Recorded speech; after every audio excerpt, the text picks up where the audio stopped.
by the Chief Executive Officer, Mr. Seifeidin Salama. Mr. Seifeidin Salama is the CEO building AI technology-powered and sensor-agnostic controls for controlled environment in agriculture across the equatorial belt. He has founded Tulima Farms and has hands-on experience in manufacturing and operational leadership in Egypt, focused on turning complex systems into reliable daily operation. So please, let's put our hands together for Mr. Seif Salama. Where are you, Seif?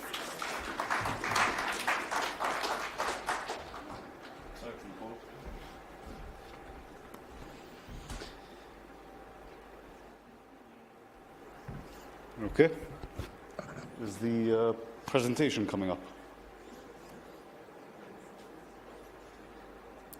Apollo?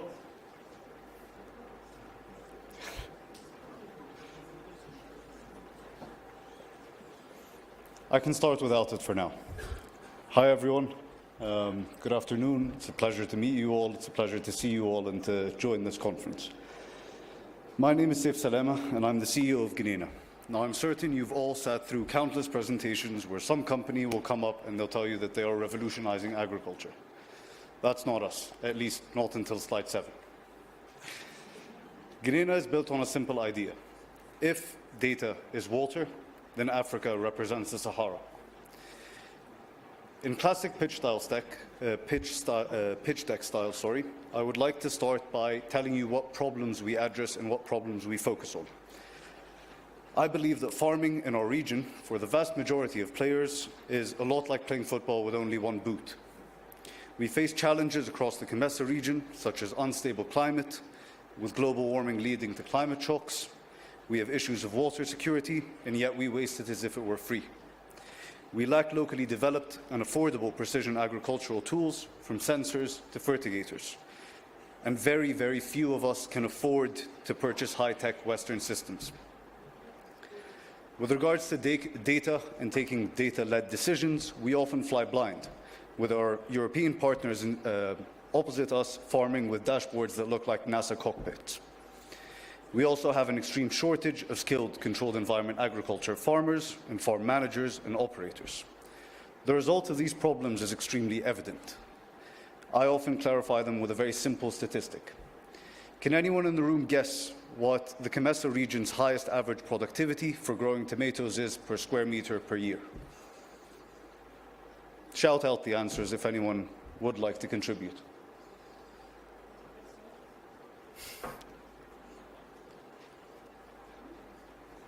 Sir, would you like to guess? Average productivity of tomatoes per kilogram per square meter? 10 is not a bad number. We're actually at the highest average I've been able to find for CEA in the African region, in the COMESA region specifically, is around 16 kilograms per square meter per year. Can anyone here guess what the Dutch are operating in? And I'd like the Dutch team to please not contribute. Anyone? 18? No, we're slightly far off there. 80. Very good guess.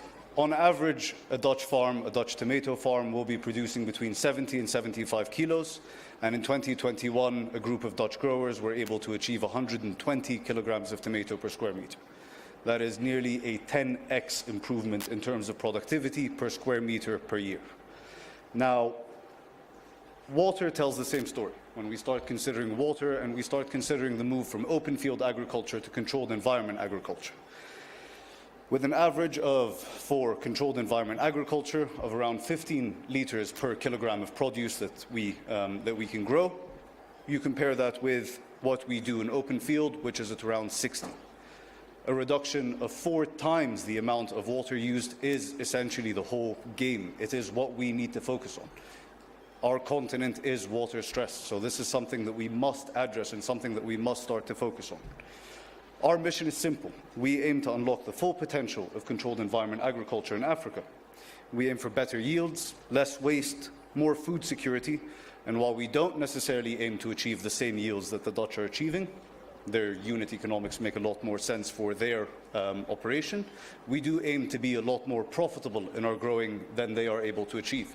We simply don't have the same costs.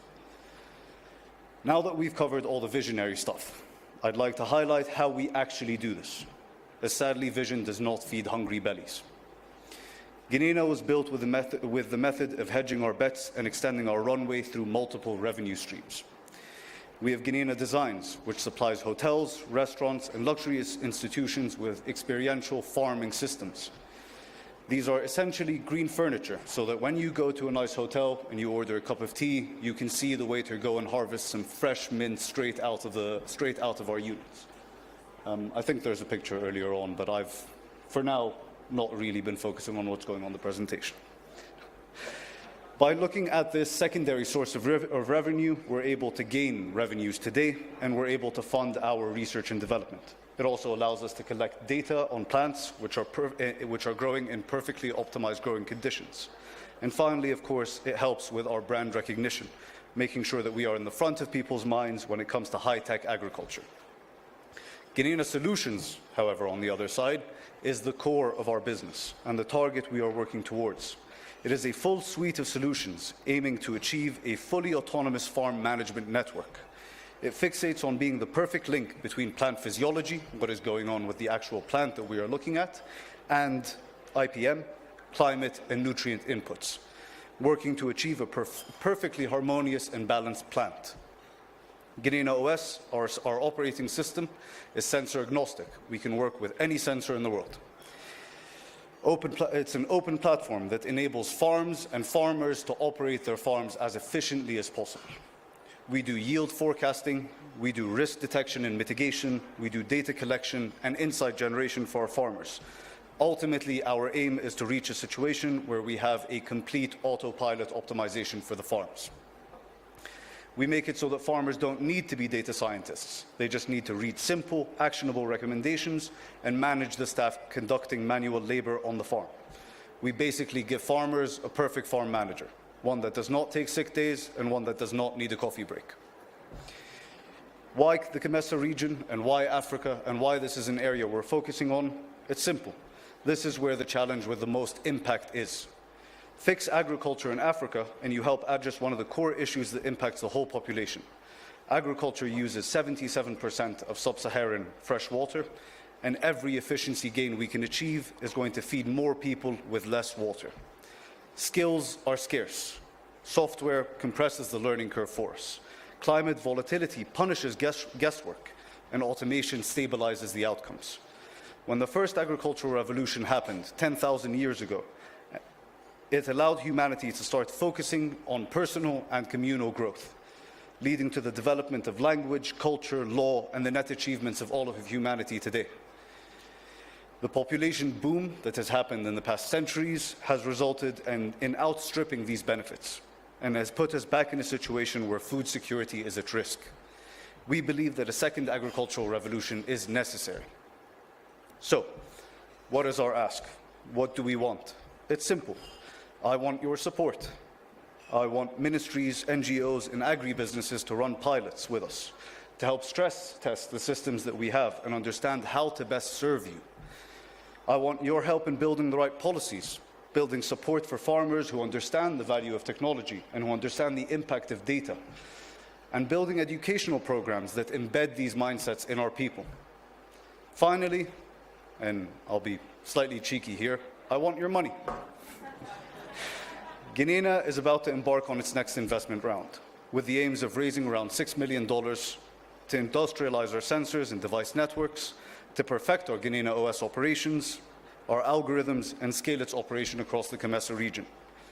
To wrap up, controlled environment agriculture, or CEA, is not just a nice to have. It is not just a fad. I believe it is the only way that we, as Africa, will be able to achieve true high nutritional food security. And we need your help to get there. Thank you, and I guess questions will be later, but I am ready for the easy ones at least. Thank you, everyone.